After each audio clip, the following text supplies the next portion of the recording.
Hi, welcome to the Ensuring No Child Goes Hungry panel today. My name is Kate Roney, and I will be the moderator. I'm here representing Cultivate America as the co-founder and co-executive youth director, as well as the director of climate action for the National Children's Campaign. This panel is brought to you today by Cultivate America, National Children's Campaign, as well as the Global Children's Campaign, and we are very excited for all of you to be here. So to talk a little bit about what this panel will be about today before I introduce our panelists, it'll be mostly about school lunches as well as school curriculum surrounding nutrition and climate. And so to give a little bit of background, in September, NPR reported the following on free school lunches across the United States. Among low-income households with children who qualify for free or reduced price school meals, only about 15% have been getting those meals. A recent article from Politico reported the Trump administration is resisting calls to make it easy for tens of millions of students to get free meals at school this year, even as childhood hunger rates have risen to the highest levels in decades. During the spring and summer, as cases of COVID spiked, the government allowed most families to pick up free meals from whichever school was closest or most convenient, without proving they were low income. That effort is on the verge of expiring.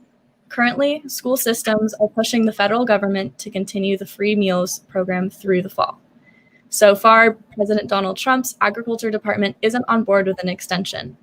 School leaders are now asking Congress to force the government's hand as lawmakers buckle down to work on the next coronavirus aid package. Making the situation even more dire, in 2019, the USDA relaxed nutrition standards in the 100,000 school cafeterias in America.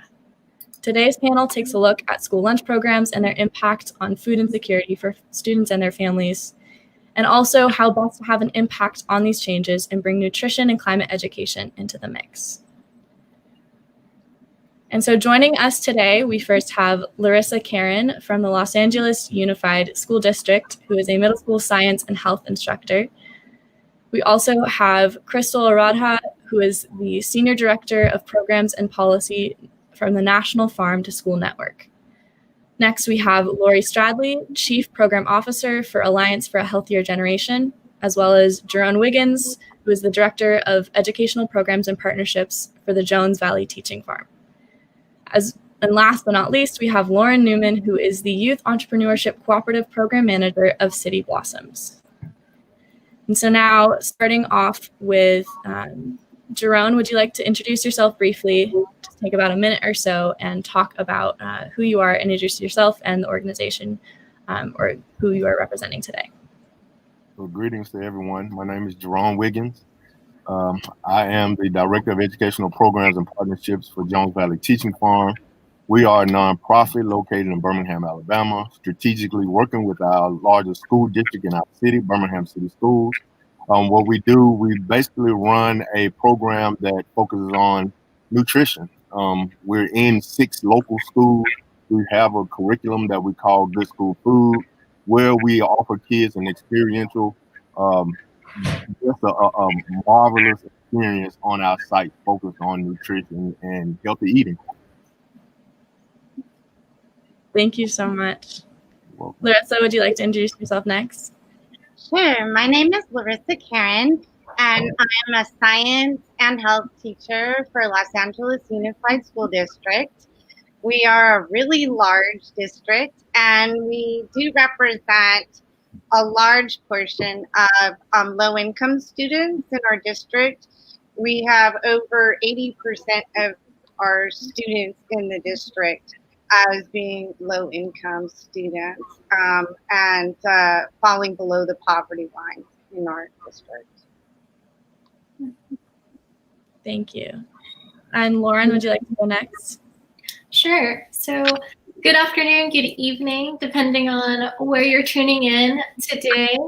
My name is Lauren Newman. I work for City Blossoms, which is a local DC-based nonprofit that strives to incorporate kid-driven creative green spaces, primarily through gardens, all across the city. So in my particular program, I work with our high school youth, and the high school youth have gardens and greenhouses at their schools that they manage, and build a entrepreneurship business, entrepreneurial business, cooperative business, using the garden and greenhouse and the schools there. So I'm glad to be here. I'm also, I guess, representing the Good Food Purchasing Program coalition. I just joined that coalition in DC, and so we're really working toward improving the nutritional, environmental sustainability, local impacts of local economies of our food system, and how DCPS, DC Public Schools, can play a major role in that. Awesome. Thank you so much. And now, Crystal, would you like to introduce yourself? Yeah. Again, just thank you for the opportunity to join the panel and have this important conversation. I'm Crystal Rieva. As mentioned earlier, Senior Director of Policy and Programs for the National Farm to School Network. And we are exactly that, a traditional network, in the sense that we connect people to people, people to resources, and people to advocacy. One of the things that we think is super important is that around the country, we have 200 core supporting partners, that they have the tools that they need to build movement and power in their own communities, and that we elevate the resources and the practices that are seen on the ground. As a national organization, we don't see it's our place to dictate what it should look like, but make sure that all these organizations and advocates and organizers have the tools that they need to create and reimagine the community that they want to see, and that we elevate those ideas on the national stage. Awesome. Thank you so much. And finally, Lori, would you like to introduce yourself? Yeah, thank you. Lori Stradley. I serve as Chief Program Officer at the Alliance for a Healthier Generation. We work nationally, and we try to ensure that the systems that surround and support children create the best possible opportunities for health and well-being in young people around the country. Our hope, our work is that every body, every mind, every young person is healthy and ready to succeed. And we know that health and education are so closely intertwined that you can't separate one from the other, because healthy students are successful learners, and successful learners live healthier lives. And so nutrition and food access are such critical parts of that equation. We're just grateful for the opportunity to have this conversation today. Thank you so much to all of our panelists for joining us today. We're really excited for all of you to be here, and really thankful that you took the time out of your, I'm sure, very busy schedules to come be with us today. So now we're going to switch over to asking some general questions, which I will target to some of the specific panelists. And so the first topic of conversation is we're going to be talking about school lunch delivery and how that impacts students and how that has been impacted by the coronavirus. So first off, Jerome, I know Jones Valley Teaching Farm has been working really, really hard to make sure that you can still maintain some sense of normalcy within the organization and your programs. I know I've heard a little bit about you delivering food and gardening supplies throughout this challenging time. So could you walk us through what the delivery process looks like, and what are some of the challenges that you've been facing?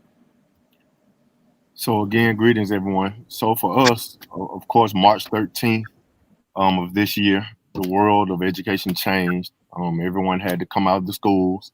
And first of all, I'm a former administrator, school administrator, and a parent. So it affected me in several different ways, as well as the director of this organization. But once the pandemic hit, we had to shift. And fortunately enough for Jones Valley Teaching Farm, through our strong relationships with our partner schools, while tons of places were forced to shut down or stop everything they were doing, we were able to shift.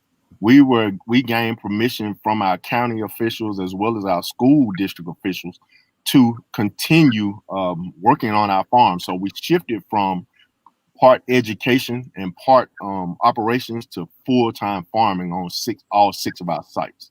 So we did, everybody, including me, everybody that's normally in the air conditioning, we all turned into full-time farmers. Well, what was the reason? The reason was so we could up the produce and up our productivity so we could partner and deliver healthy produce to our community partners, to the students that we serve and their families. So we ramped up everything. We were farming 5 days a week and some on the weekends at our larger site. And then once we harvested everything, we had very strict protocols that were written inside of our organization by our director of operations. So what we had to do, we shifted everyone into teams. We could not cross contaminate sites. If you were assigned to a site, that was your site. Like I didn't see some of my colleagues for months because I couldn't go to their sites. And that helped keep down the spread of anything. So what we did, we of course harvested all the things. We would write anything that you touched. It had to be labeled with your name and the date. We had to put them in different containers and store them until the appropriate time where we could come together at individual sites and bag the produce and anything else we were given. Now, once we bagged, of course, we took them around to our community partners who then they took on the initiative of delivering to the homes and to the neighborhood associations and all of that. So our partners would be the rec center, certain foundations, churches, anybody that had access to that particular school's zone. So we turned our whole thing into this big team effort where we just came together and did what we could for our community. Hope that answered the question.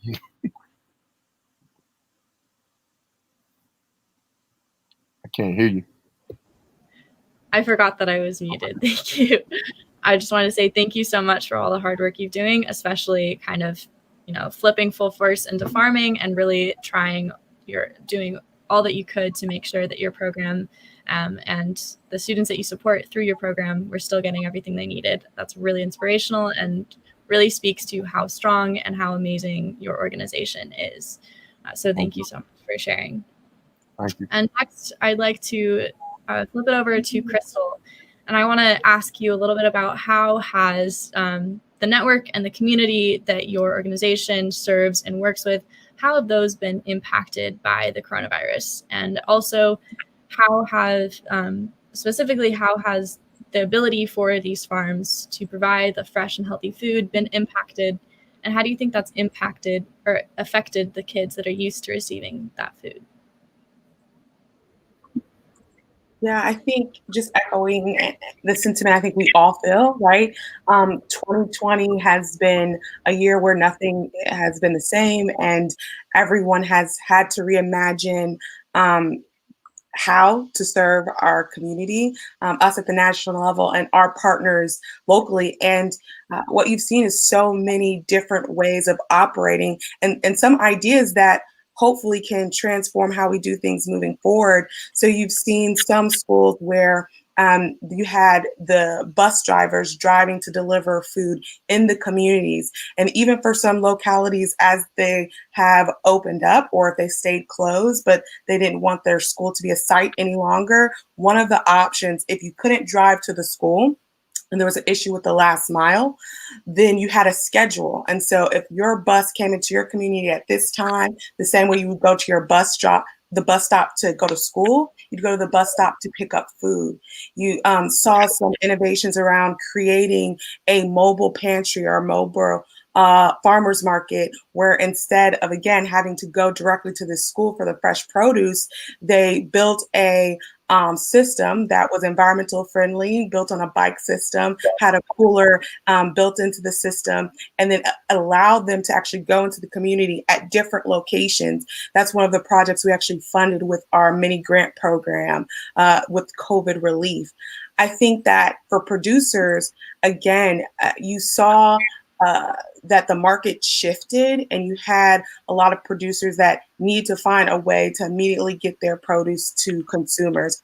And you saw a lot of marketplaces that have really boomed and changed the economy in the way that you could go register, find ways in which you can get produce delivered specifically through hubs, or you could work through a farmer's market, or farmers were delivering directly to families. One thing that, though, we think is really important as we've seen the expanding of pandemic EBT and the use of going online, one of those barriers is online funds can only right now be used with big box like your Walmart and your Amazon. And one of the things that a bill that's being introduced looks at is how do we build infrastructure where our producers, if they wanted to take online EBT on the purchase so that it eats that cost that on the producers, that they're able to do that. And right now, just the technical, right, proprietary information is the hurdle, and having the government own some of the responsibility of creating a platform that allows our producers to be able to serve the community in the same way some of these big box industries have. And I think if we were in a different climate, it would be years before we'd even be having this conversation of shifting these online platforms. So I always try to say in the silver lining, I think things that we thought we could not do, we're doing a lot faster. And it's about figuring out the things that can last past COVID-19 and things that we can implement moving forward when it comes to access to food in our communities, because we've been serving not just the students, but we've been serving the entire family. Some schools going from just not doing meals, but groceries, right? And I think that is the way forward, is really going back to a model where our schools weren't just there to serve students, not just to serve the families, but to serve the entire community. And I think we have the opportunity to do that. That's amazing. Thank you. And now I'd like to ask Larissa. So I know that you work very closely, obviously, with middle school students as their teacher. So do you have any students that you know of, I'm sure you do, who rely on these free lunch programs? And have you heard from any of them directly how they've been affected? And also, how has your district been handling school lunch deliveries? Okay. Well, at my school, we are 100% free lunch. So all of our students qualify for our Grab and Go program. The Grab and Go has been a bit challenging for our kids, that not all of the schools in our district, as previously stated, are drop-off centers or pickup centers. So they're directed to neighboring schools to get their food. And many of my families don't have a source of transportation to pick up those meals. I also have become a bit of an internet chef, with some students asking me questions on how to prepare food that has been given. So I've become a new expert in heating up different items and from the Grab and Go lunches and dinners. But helping my students has also been become an opportunity for us to be able to talk more about nutrition and healthy food and the importance of having meals, every day. It is something that is challenging with us dealing with our students remotely and trying to get them the resources that they need. And we do have some opportunity within that as well. And I do feel like although we're out of the classroom, out of, at home now, it is an opportunity for us as educators to reach out to community partners and establish connections to help us, create a partnership for when students do return, and we can be able to educate not only our students, but also their families. And it's such a need with the transition to green jobs and urban farming that we have space and educators and the dedication to providing that for our students and their families. Thank you for sharing, and kudos to you for taking on another role as internet chef. That's really cool. The students appreciate it a lot. And so now moving on, Lori, how do you think that poor access to these school lunches how do you think that's impacted healthy habits for students? And do you have any suggestions on how to remedy this, or things that have already been implemented by your organization?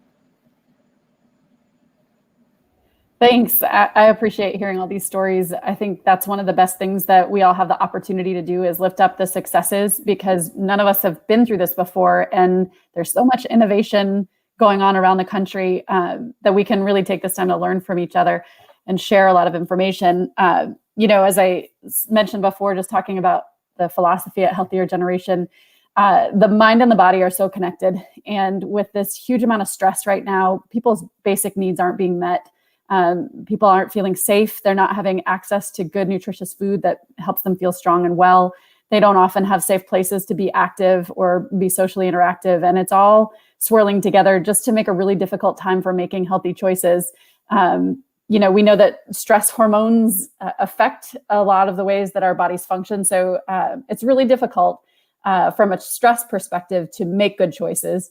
And then you layer on the fact that we aren't all making choices from the same space. So what is available to us? Some of us have the ability to, access anything that we need and want, and we just have to make the good decisions to do it. But the vast majority of us don't have the kind of access and choice that we've always had.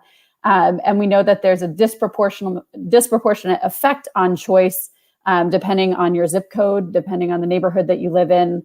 And it's a difficult time all around. But to sort of use Crystal's line, the silver lining of this is to really see what our child nutrition programs have been able to do against all odds. For decades, we've known that our child nutrition programs are underfunded. The meals that they're able to bring to our children all over the country are pretty incredible based on the budgets that they have and the way that they were able to respond as COVID descended overnight. In some cases, kids were in school on Thursday and then schools, indefinitely closed by Friday morning. So no time for plans, and all of the innovations that have been shared already from the use of transportation have all been really helpful. But the bottom line is there isn't a lot of wiggle room for our child nutrition programs with respect to budgets. So it's affecting how the food is delivered. It's affecting the nutritional content of the food. And it's also affecting the palatability. One of the things we talk about in helping kids make good, healthy choices is making sure that they know that good food also tastes good and looks good. And right now, it's really tough to get hot meals to kids. Most of the food going out is cold or was once hot and isn't anymore. So all of those things are sort of swirling together to make it harder on everybody. And when we think about some of the solutions, you mentioned in the opening, the waivers are going to be really important to make sure that our schools have as much flexibility as possible to work within their community needs and get the food to the right places at the right time, to be able to waive proof of income and those sorts of things, because we have a lot of people accessing these resources that have never had to access them before, with rolling job losses and transportation issues and all kinds of things that haven't been dealt with before.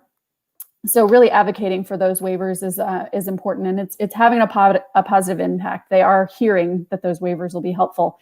And then the other thing I would say is that if you have the ability as a parent, as a community member, to go and get school lunches, do it, because every one of us that participates in school meals draws down just a few more dollars to keep these child nutrition programs able to spend the funds that they need. And those are a big change, to have people using the meals that maybe haven't before, or even those who feel that they maybe don't need to. It's actually a community good to participate in your child nutrition program. So I'll stop there, but I think those are a few of the things that really matter. And, really always connecting, you're going to hear me say it every time I speak tonight, the mind and the body are not separate. And if we think about what our children, families, and all of the adults in their lives are going through, it's so connected to the food that's being eaten, and the access and the stress of not knowing where your next meal is coming from is really impacting families right now.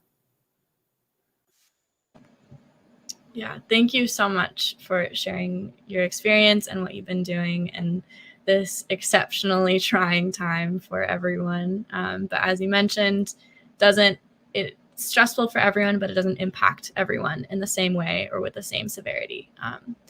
And so kind of flipping over now to Lauren, I'd like you to talk a little bit about how your programs have been and your coalition has been impacted by the coronavirus, and how, so I know with City Blossoms, a large portion of it is about creating green spaces for these students and for these kids. So how has that been impacted by the virus?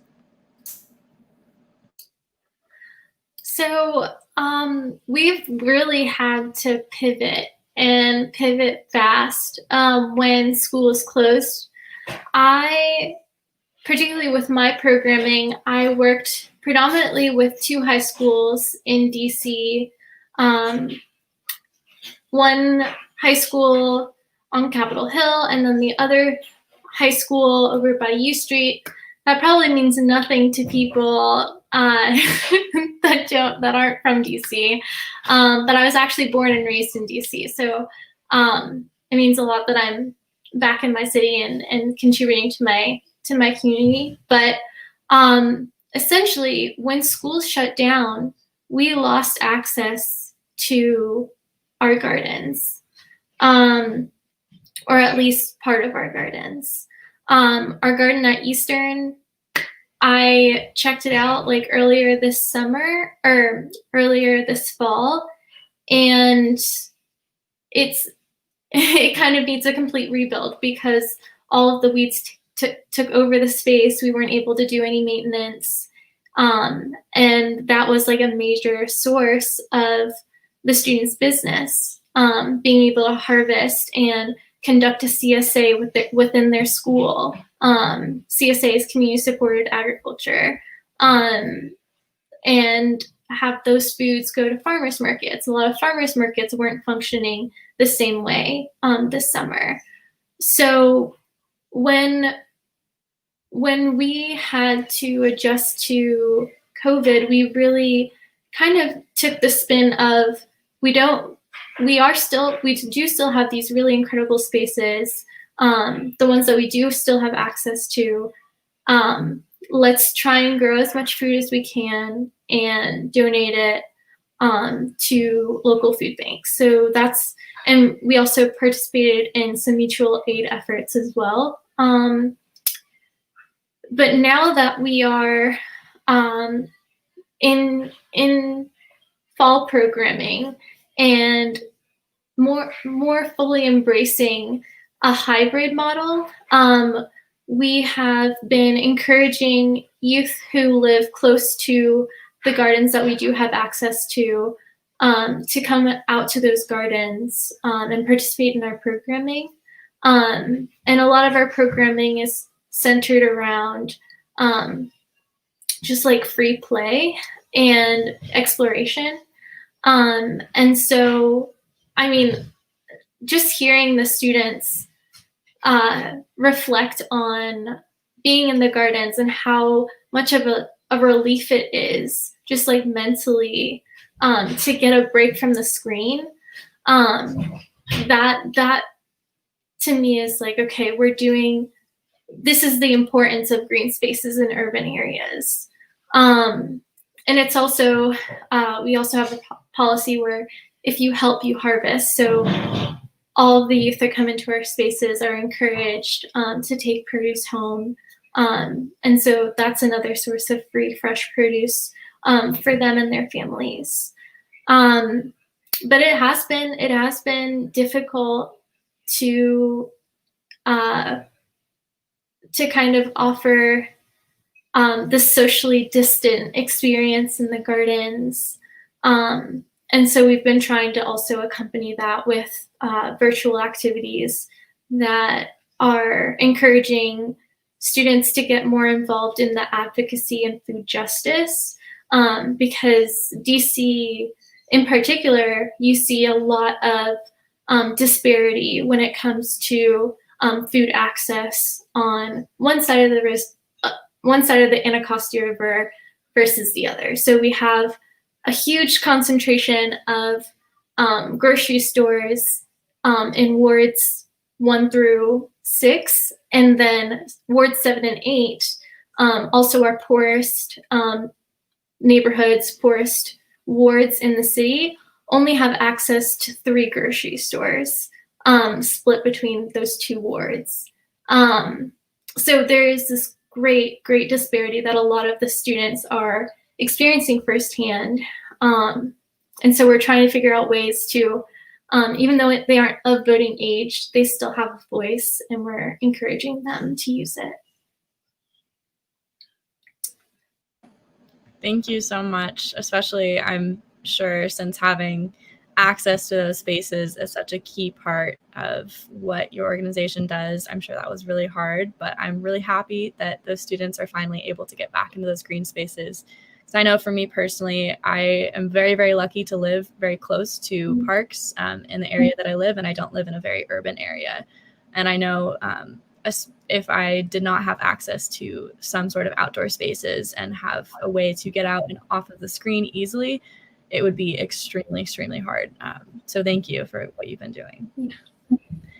And so kind of going over to the next topic, we're going to talk a little bit about kind of action and action plans that the public can do and things that the public can do to either help with your organizations, what they can do in general to help combat food insecurity and inequity. And so we can start off with Jerome, if you want to talk a little bit about that. And since we already have hit the halfway point, try to keep it brief, but of course, I'm not going to cut you off. I'm sure you all have very important things to say. So here in Birmingham, Alabama, one thing that we've noticed, the biggest thing that we've done to assist our community and people that are near and dear to us, especially in the urban neighborhoods and low-income school districts, we've turned our lessons into virtual content. So what do I mean by that? Of course, we put everything on the computer. Everything is on the screen. Well, we've also embedded like virtual farming lessons where we're teaching the community how to grow their own food. So, of course, let me back up. Our summer program is called Camp Grow, right? Where normally we'd host rising 6th, 7th, and 8th graders on our feeder high school, about 20 kids, where they would learn all things farming, all things, well, not all things culinary, but a lot of things culinary. They learn how to manage, grow their own produce, how to fix healthy meals, right, in person. Well, of course, again, everything shifted. So we turned everything virtual. So the blessing in disguise is that we were able to reach more than just those 20 kids. We were able to reach about not only our community members and our teachers and their families, but for our Camp Grow, we noticed that we were able to reach over 60 kids in just that small time. So that's where the brainchild started, where we needed to start developing this digital content and express the importance of basically survival, right? We've had kids and parents, well, mostly parents, that have come back to us. We always do pre and post assessment. And we always take surveys and comments from parents. One that stands out to me the most is that we had a couple parents from our program that said to us, because of our program and the way we changed into the digital content and the way we taught her son, one particular mom, her son, how to prepare these fresh meals. Now, we did deliver produce in our camp. We did do that to our families. But she said because of that, he was able to feed their family when she was positive for the virus. And so she said if it was not for that, she does not know what her family would have done. And she was one of about 3 that said that, and we've gotten rave reviews from our programs. But the biggest thing that I've seen is just to teach people how to survive through the process of growing healthy food. That's amazing. Thank you. And shifting over to Lauren, talking a little bit about, can you elaborate more on how you've engaged with the public, even before COVID, and also what you've done recently to engage with them, and how they fit into your mission and your green space goals. Sure. So City Blossoms really reaches all ages because of the diversity of the programming that we offer. My programming is specifically with high school students, but we have an early growers program that works with early childhood centers, so ages like 2 through 5.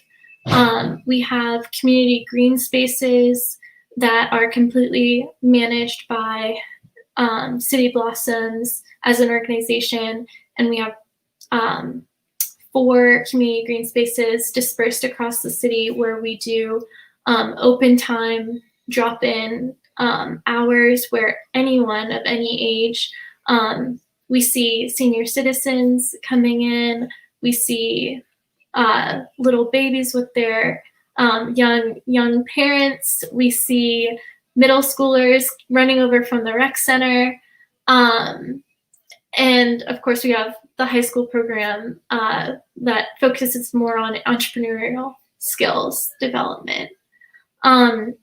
So really our reach is wide. And how that's shifted, I would say, much like Jerome, we've actually been able to reach more students because of switching a lot of our material to virtual and creating at-home lessons that we can send home, and we have free resources accessible on our website, cityblossoms.org, that anyone can access and utilize. We did a virtual field trip series where I starred in a few different videos where we explained different concepts like what is an ecosystem, what are the different pests in a garden, what are the different plant families. So we really were able to reach way more students once the pandemic hit. It was just the way in which we were able to reach them. That definitely just needed some adjusting on our end to get used to. I feel like I personally felt I feel so fulfilled being with my students and in that mentorship role. And so when I wasn't able to be in community with them, it definitely had an impact on how I felt about my work. But hearing parents and even students themselves raving about what this new virtual access has been, it's been pretty uplifting. That's really cool. And I definitely think that as several of the panelists have already talked about, even though it's been extraordinarily hard, there also have been silver linings, as many of you have mentioned, about being able to reach a broader audience. And so really leaning into that and leaning into the fact that now you can expand your network and kind of create an even broader foundation so that when things do return back to normal, it'll be kind of a head start and a jump in the right direction. So that's really, really cool. And so flipping it over to Crystal, can you talk a little bit about how you've worked with the community and the public, and how going forward in the future, how the public can maybe help you? And do you have suggestions for how they can be engaged? Yeah, one of the things for our organization, right when COVID happened, we were about to launch what we were calling our strategic place-based partners, really trying to dive into working locally. And we pivoted those resources immediately into a COVID relief grant program. So we're able to give small grants of up to $5,000 to different organizations, ECE sites, nonprofits, school districts around the country. And we continue to raise funds in that effort, and we're able to grant about 26 different organizations around the country.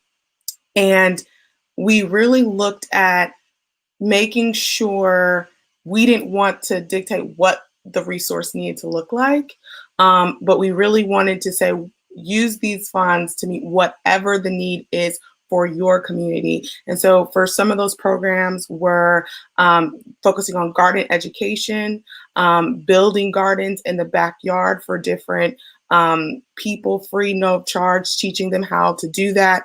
That looked like just simply getting food to the community, needing to expand the land that they were using, buy different supplies, buy a freezer, just so that they could serve more people, running a mutual aid group in my community, seeing that as one of the different issues, right? The mutual aid group here, just having an ability to store food is a huge issue, right? So one thing I'd say to help is really looking at the localized organizations in your community that are the grassroots front lines issues of serving your community and seeing what they need. If that's a donation or a driver, right? A lot of mutual aid programs need just people to volunteer to drive shifts. If that's storage, if it's donating your time, I think that's really what we're urging people to do. For us as an organization, just looking at our policy initiatives, signing our petition. So we do a lot of work of making sure that the aid that's given out on the federal level actually reaches the communities most impacted. And so making sure that we have people standing in solidarity with that. When we go and to the Hill and ask our legislators to show up for us is super important. We also created a local ask demand template that is a great tool and resource that if you're looking for ways in which to demand more on the local level from local legislators, we're asking for you to do it in a holistic approach. What's really important to us is this values aligned approach. So when you look at our demand list that we're going to ask you to sign in our petition, it doesn't focus just on what people would think are traditional farm to school asks. It looks at what do our educators need just to do their job of teaching? What does it look like for workers and rights and conditions? What does it look like for ECE sites to just stay open? We understand that that combination you're talking about of physical well-being and mental well-being, there just has to be a holistic approach for as an organization. We can't say that the only thing we're going to advocate for is farm to school, because we know that farm to school can't survive if the community can't thrive. And that is what we're asking the community to do. Find a way to advocate locally in your community, to show up. We also have a resource if you want to create a mutual aid group in your own community. It walks you through step by step how to do that. So yeah, just get involved. I think is the number one thing we can ask our community to do right now. I would say advocate, like being an advocate or activist never looks the same. There's no one way of doing it. Just figuring out the best thing that you can do to serve your community. Thank you. Because I know with this issue and a lot of different issues, sometimes people want to get involved, but it's a little bit scary and overwhelming if you don't know where to start. And so that was an amazing answer, because I feel like it really gave a lot of clear ideas of what you can do. And it really shows like the strength and the initiative that your organization has. And I think that's really, really powerful. So thank you so much for that. And flipping it over to Larissa or Lori, same question. Do either of you have any suggestions for how the public can get involved? Okay, well, I'll go. LAUSD is such a big entity that I feel like sometimes companies may not know how to reach out to us. but as you know, especially as a science and health teacher, we're always looking for partnerships and ways to better serve our students and be able to offer them, the tools for, transition to green jobs in the future. We do have space, and I know that it's being done at schools, and we've heard about some great projects here with my co-panels. But reaching out and having, my students are really interested in urban farming, and we don't have a community garden in our area, but we have our school is one of the few places that has trees in our community. So and we do have space, and we're looking, anywhere you can reach out to your school. If you're a company that's making terraforms or hydroponics, that these are things that could be solutions where we have younger people, which are often overlooked at middle school age, where they can be exposed to and develop skills for future jobs and become then mentors to help teach the community at large as high school students as they move into high school. And I feel like it's something that, this is the opportunity for us, for, outside companies and educators to work together to build that structure of support that will help communities thrive. And I'll just add, I think that a theme through what everyone is saying here is that it's about relationships and connections. And I think everybody can build from one to another. And, whether you're a parent or a business owner or both, all of those things, I think none of us are just one thing, is looking for those connection points. So one of the things that I didn't mention earlier as a solution that I think we can help make those connection points around is understanding that our schools and districts can't do this alone. There are other support systems, after school, out of school time supports that are now serving the whole day, and trying to help make those bridges between a traditional school day setting and all of the dozens of different types of learning environments that we have existing in our communities right now. So learning and making connections. One of the places that I've seen that happen really successfully are really two. One are out of school time places that would typically just have supported students in the afternoons on snow days, those kinds of things are there for our students and families all day now. And they need resources, they need volunteers, they need connection points into the education system to make sure that communication is wide open. Faith communities are another place. A lot of our churches and synagogues and spaces are empty right now because gatherings are not happening in the ways that they used to. And so if you are someone who can make a connection between community organizations and help facilitate safe spaces that can be meal sites, that can be safe learning spaces, that can have access to the internet, all of those things can really help make the connections that need to be in place in your community in ways that a school cannot possibly find all of those touch points around them. So if you're able to be a connector, I think that's a really critical place for each of us to show up in this process. Thank you so much to all of you for sharing. We had a lot of great ideas. And I think one thing that really struck me is how community-based and how much of a family it feels like a lot of you feel you have with your students and the people that you serve and the communities that you serve.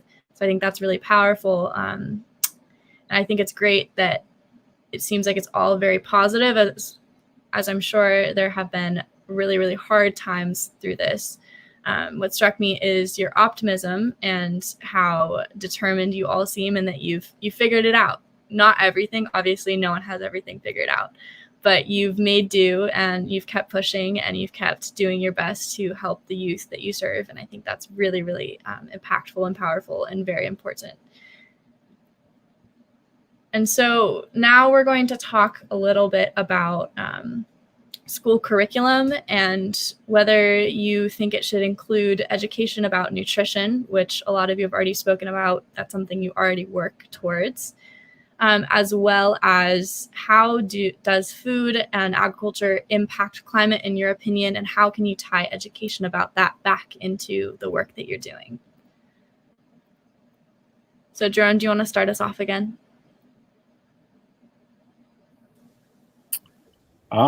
Yeah, I mean, I don't have the answers to all of that, but I do have a little bit. I do think that nutrition should be part of a school curriculum. I mean, even when I was in school, the only time I learned about healthy eating or the benefits of healthy eating, and like one of the panelists said, the mind and the body go together. When I was in school, the only time I learned about that was in health class, right?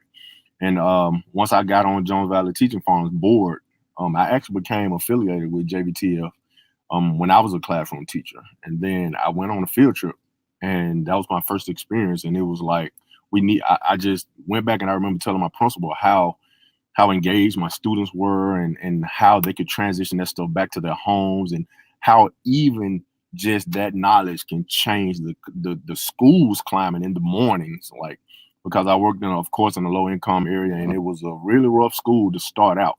And so again, as a teacher, I just fell in love with the fact that they were putting nutrition in this good school food curriculum. And then I became an administrator and invited Jones Valley Teaching Farm to build out one of the sites at my school. I didn't invite them. They kind of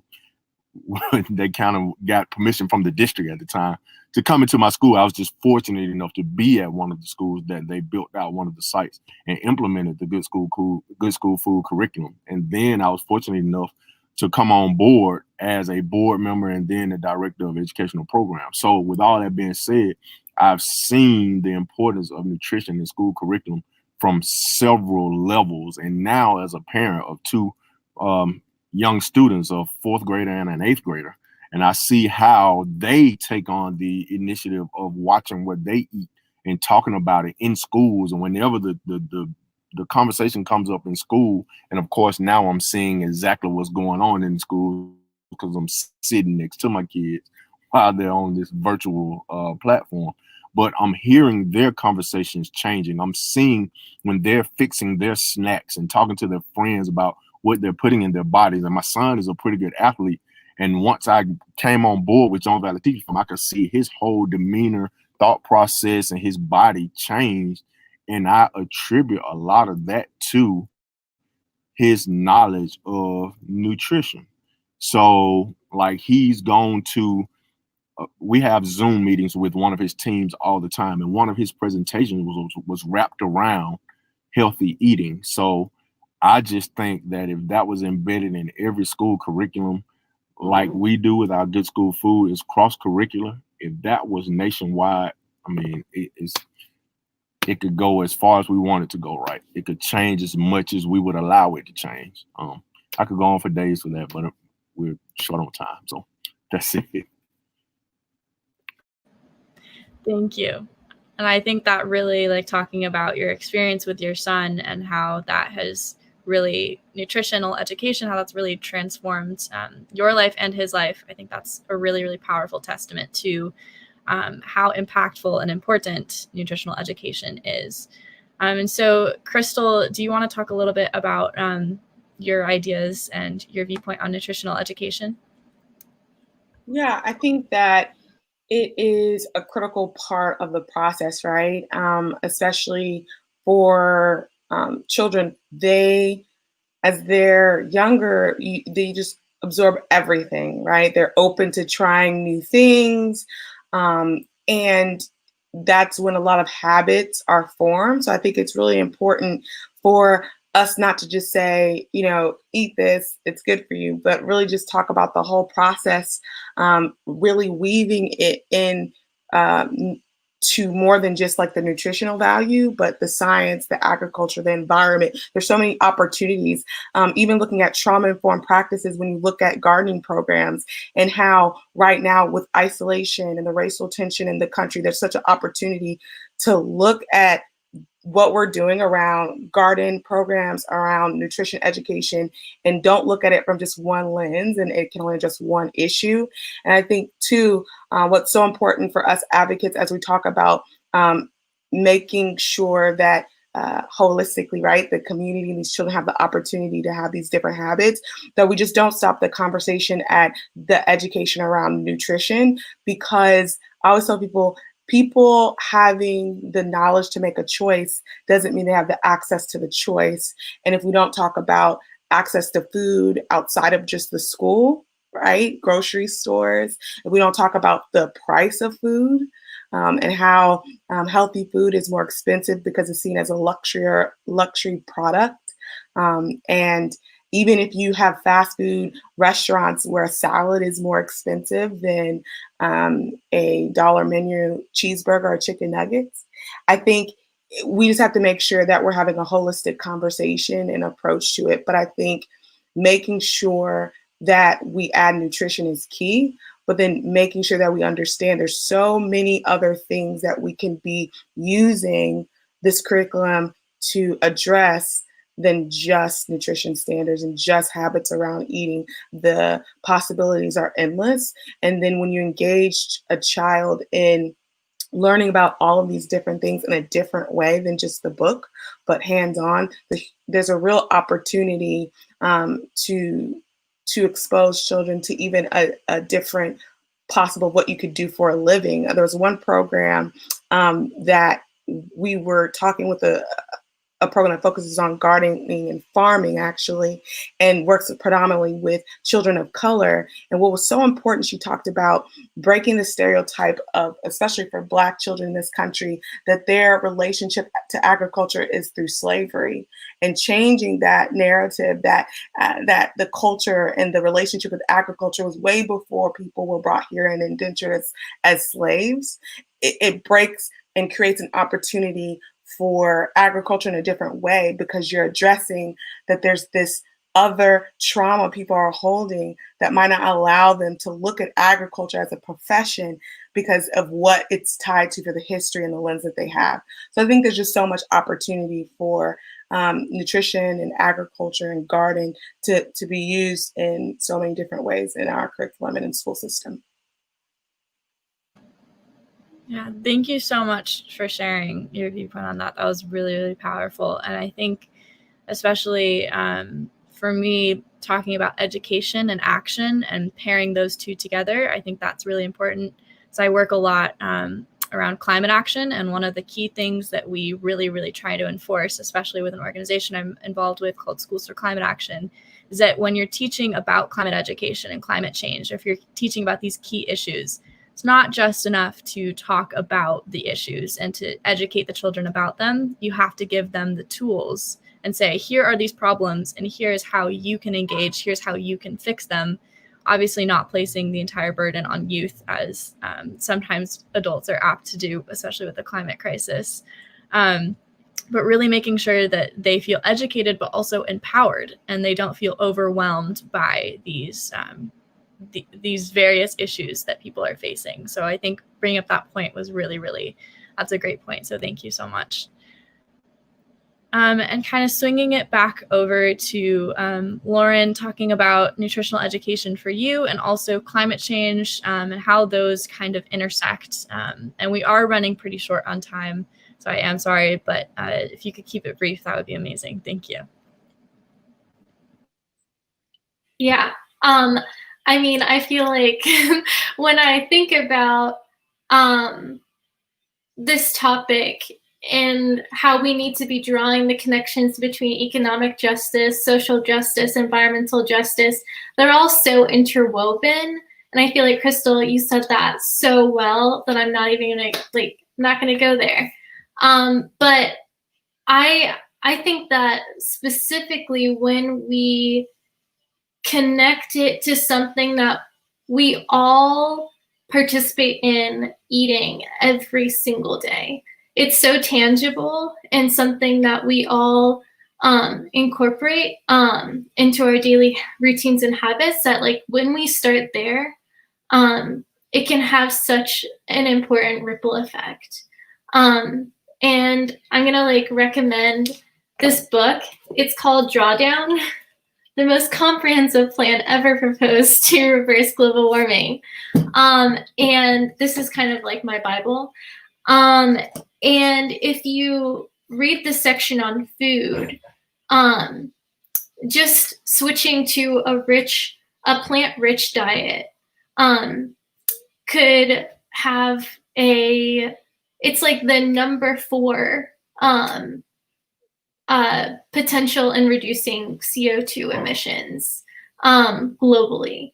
But a lot of that onus is on countries like the US that, we incentivize the like beef industry and the chicken and I'm not saying that we have to go, completely vegan, because I'm not, and a lot of the students that I work with are vegan. But when we can educate youth on like how to incorporate that and how to use locally grown, seasonally grown produce into their everyday lives, and we give them the tools to bring that home, they will continue to share that with their families. Like Jerome said, when that mother contracted the coronavirus, her son was able to step up because he had the tools. So I think that just providing those tools is just really essential, because you reach that child, but then that child reaches their family, and those families touch their community. Thank you. That was, again, very powerful. And I think talking about that ripple effect and that trickle down, and that when you're educating a child, you're not just educating the child. And there's been some research that shows that children, and they are the most likely to actually influence their parents' political beliefs or beliefs around the climate crisis, because parents generally will listen to the child that they love and they've raised and they know better than a stranger that they don't have any connection or relation to. So that's an excellent point. Thank you. And flipping it over to Larissa, what are your thoughts? Obviously, you're very engaged with nutrition education. So could you talk a little bit about that? Of course. Well, interesting. As I listen to Jerome and Lauren, I'm completely on board with exactly what you're saying as far as a teacher. But I do feel that tying nutrition to climate change is the hook. That my students are so much more interested in learning about plant-based diets and growing vegetables and eating healthier foods when it's tied to climate change. And a lot of people overlook food as part of the climate change problem and solution. And so it's great to have students come to you and, be eating a bag of carrots and they're like, Miss, I'm, stopping climate change. So, and that's great when they're remembering it and they're taking it home and they're talking to their parents about, plant-based diets. And that's something that as an educator, you feel really, that's so powerful. But at a policy level, being able to tie our standards, our health standards are completely separate from our science standards. And there isn't a lot of cross-curricular education with nutrition or climate change for that matter in our district. So having on a policy level, being able to introduce climate change nutrition standards and be able to roll those out, across the curriculum with multiple content areas would be, the strongest way for students to learn and then for families and communities to also grow from this. Thank you. And I think that's amazing what you're doing for your students. And I think you raise an excellent point about hooking them with engaging them through the climate crisis, because it is a generational justice issue, meaning it's going to disproportionately affect youth and future generations. And so making sure that they are properly educated and they know what they're facing, but also what they can do about it, and that they feel empowered and like they're making a difference. That's really, really important to a lot of students. So thank you for that. And finally, flipping it over to Lori to close us out for today. What are your thoughts around nutritional education and climate and how they intersect? Yeah, I'll be as brief as I can. I think the basement is nutrition education as a core or standard that belongs, and everything else that's been discussed, we've got to go farther. So I think that's the basement sort of policy agenda, is there has to be nutrition in our education system, and then that's the rest that we have to advocate for. And we've got to make it as simple and doable as possible for our educators. So when there isn't a required standard and our teachers are developing curriculum in the places that we can, as nonprofits and other leaders around the country, create opportunities for plug and play. So for example, I know the National Farm to School Network and many of the organizers around the country that are connected to it develop curricular pieces that make it easy for the economics teacher to talk about the local food system, and make it easy for the math teacher to talk about what it means to map out your garden, so that those things exist, and make it as easy as possible. And absolutely understanding how it links to climate change is going to be critical for all of us for generations to come. And so that, nutrition is STEM. I think that's the bottom line on what I would like to say. And it is history, and it is culture, and it's got to be real and practical, and it can't be whitewashed. It can't be taken apart from the history of this country and then all of the other cultures and countries that have contributed to what the U.S. is today.